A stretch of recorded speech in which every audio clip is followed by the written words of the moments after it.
एक राजा ने अपने सैनिकों को सड़क के बीच में एक बड़ी चट्टान रखने के लिए कहा। चट्टान को बीच सड़क में रखवाकर राजा ने अपने सैनिकों से छुपकर उस चट्टान पर नजर रखने के लिए कहा कि देखना उस चट्टान को रास्ते से कौन हटाता है।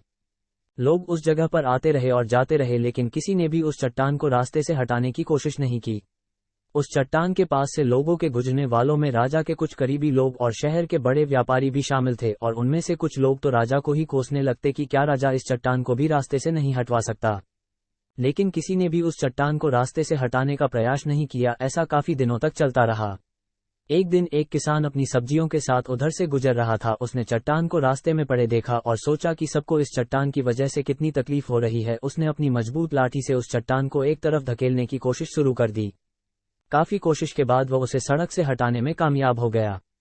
चट्टान रास्ते से हटाने के बाद किसान अपनी सब्जियों को उठाकर जाने ही वाला था कि अचानक उसकी नजर एक पोटली पर गई जो ठीक उसी जगह पड़ी थी जहां से उसने वह चट्टान हटाए थे। उसने उस पोटली को खोलकर देखा तो उसमें सोने के कई सिक्के थे और उन सिक्कों के साथ राजा का एक संदेश भी था, जिसमें लिखा था कि ये सोने के सिक्के उनके लिए है जो इस चट्टान को रास्ते से हटाएगा। दोस्तों, बिल्कुल ठीक इसी तरह हम सबके लाइफ में भी कई परेशानियां आती है। कुछ लोग उन परेशानियों से बचकर निकल जाते हैं और कुछ रास्ता बदल देते हैं, और चंद लोग ठान लेते हैं उन परेशानियों का हल निकाल लेने की, और ऐसे ही लोग मुश्किलों में संभावनाएं और संभावना में छिपे अवसर खोज लेते हैं।